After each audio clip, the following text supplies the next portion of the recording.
Hi YouTube. This is scary. So, let me tell you who I am. My name is Lourdes Liner. I'm a self-published poet. I'm 23 years old, and these are my books. This is my first one, Stitches. I had to have an emergency surgery, and I had a lot of medical trauma, and I wrote about it. I listened to someone pass away, and it kind of awoken this part of myself where I realized that I have this passion that I've just been hiding, that I've just been using to help me survive through things in life, and I should share it. So it was because of that near-death life experience, I was like, let me get this out there. So this is Stitches. This is my first book. And then after this came out, right, there's a lot of reactions. I started occupying spaces as an artist, received criticism, received accusations of being a Satanist, actually. That was fun. And then I realized there isn't enough space for goths and art, specifically in my community. I mean, don't get me wrong, there are amazing Gothic artists out there, and there's been an amazing resurgence. But at the time of this book coming out, and the spaces that I was in, support was little to none. So with that reaction, obviously people were really supportive in a lot of my social circles and stuff. So gears started turning. I was like, there needs to be space for Gothic artists and Gothic creators to be elevated and appreciated. So I made Gothic Creatives Collective, and then did a bunch of events with amazing artists. If I could just slam them all up here, I would. Maybe if you check out my Instagram, just go to my Instagram at @feralghoulfriend. Maybe if I learn how to edit, I'll put it here. Okay. And if not, there's gonna be a link. There's links to stuff. Okay, whatever. Link in bio. I know, that's really annoying, especially as a poet. I'm like, it's weird. It's weird taking up spaces in social media, because I'm like, hey, like, I know this is all a facade, but also I'm kind of contingent on an algorithm so that people engage with my content, because I don't want a publisher. I want to do this on my own. So that means I gotta be like, link in bio. You know what I mean? Because it's the only way people know. Regardless, though. So I've been putting all this stuff out. I was doing all these events. And then I started really realizing the importance of creative catharsis. Income spit it out. This is all about the explosion of response from putting Stitches out, occupying space as an artist, and supporting people in the Gothic scene. It's a lot more expansive.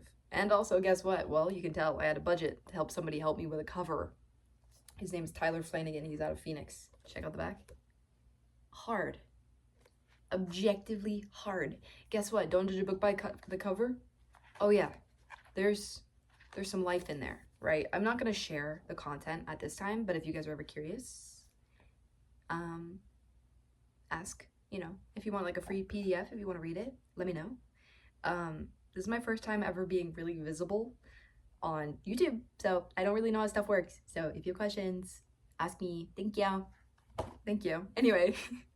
After Spit It Out came out, crazy thing, big accomplishment for me was getting my book in Barnes & Noble.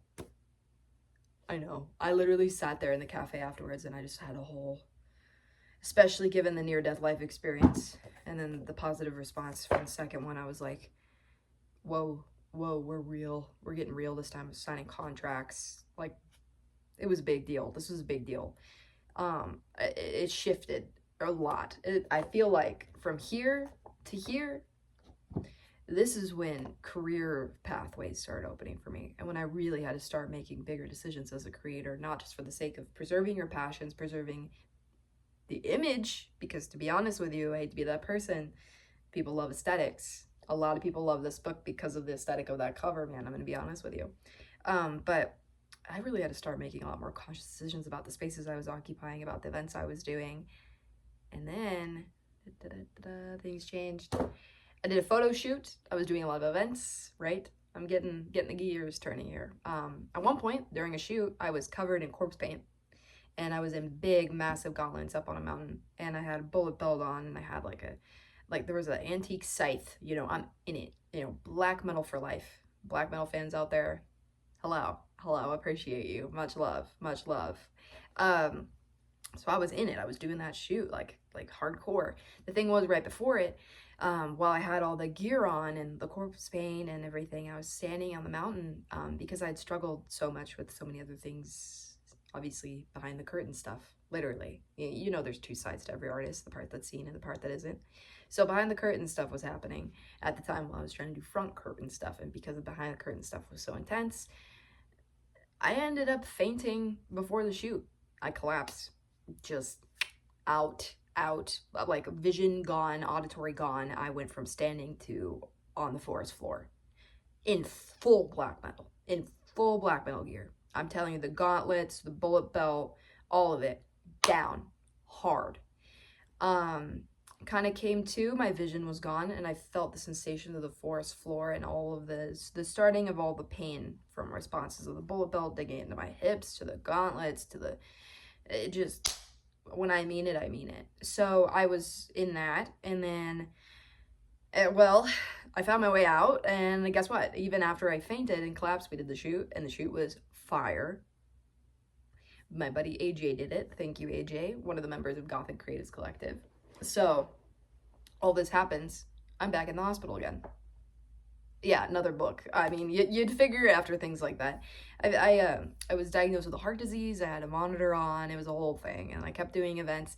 I actually even did a GCC event with a heart monitor on. That's how much I love my community. And then this one is my grittiest, to be honest with you. This is a fucking, this is an underbelly. And listen, a lot of these have really small fonts, okay? It's just the way they came out. I'm gonna do reprintings with bigger ones at a certain point. I know some people have commented about that. I'm trying to make my work accessible. But formatting, again, when you're a poet, you're a writer, you're not good at digital media, you need help, and you're gonna need feedback. So these are the 3 books that I have out now. I was gonna show you guys my typewriter because I was like, why not? This is my sacred space, if you will. So let me get that thing out. This guy is what I type on for everything, to be honest with you. I have my journal that I write in. I have my typewriter, obviously, and I also type on my laptop. But a lot of this stuff specifically ends up, there's like a magic when you type on a typewriter where you have to be a lot more intentional with your practice and what you're writing. And well, because of that, a lot of the stuff that's get written on my typewriter becomes first drafts for things that get published in the books. So if I can open it, hold on, I have to push the tab.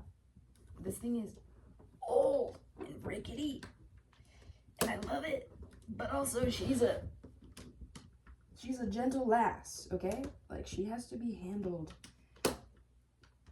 Oh my gosh. This is what I mean. Behind the curtain stuff. Nobody would know about this. Come on! Speak to me, baby! Wait. Okay, she's not cooperating. Guys. I'm supposed to be perfect. I'm supposed to be perfect so that I can be seen and perceived in a perfect light. If I make a single mistake, everyone will know. Right? This isn't very poetic, romantic artist. Oppa! Dude, check it out. Okay, come here. Look, that's my typewriter. This is what I write on. I'm not kidding. I have a ton of paper and drafts and stuff. And then I make mystery boxes, and they all have a unique poem in there. And then I have little mystery poems. And with these drafts from there, I edit, and then it goes to my books. So that's my process. It's weird. It's weird to be seen this way. But yeah, here, look. Let me get her in frame. Move this crap over here. I have you guys on like a massive stack of books. There it is. This is me and my typewriter. And I have a little wagon I use for all my gear and stuff for events. I have like, you know, my little table, my little tablecloth, my little decor. I recently got a bunch of new stuff for my new setup in Denver, and I cannot wait. I cannot wait to finally show you guys. I slowly but surely have been elevating every single aspect of the process, and it's taken a lot of work, to be honest with you. And I also, a lot of internal work to be seen that way, because I'm a naturally introverted person, and I spend time in reflection in my work. But I also know that it comes to a point where I have to be seen. So that's why I'm here. So if you guys are interested in reading anything or have questions about my work or my journey, comment below. Comment below, please. Thank you. I feel like I'm hawking myself out, but also I stand by my passions in life, and I know that we gotta make it happen, baby. We gotta make it happen, because nobody's gonna make it happen for me. So, once again, my name is Lourdes Liner. This is Stitches. This is Spit It Out. And this is Spider Silk. This is my Poetry S series. The next one coming up will be Seafoam. I almost named it Sabotage, but I'm being hopeful. So, where's my gold star? Regardless, thank you guys for watching, and I really appreciate it. And if you would like more content from me, comment please, because I don't know what I'm doing. Much love, much care, much kindness. And I hope that you pursue your passions in life and take that on with bravery. And if you're also alternative, much love, much kindness. My little rocker babes, okay? We're cool like that. If you're into black metal, comment your favorite black metal band. Let's go band for band right now. Right now. Other than that, thank you. And yeah, that's it. Okay, bye.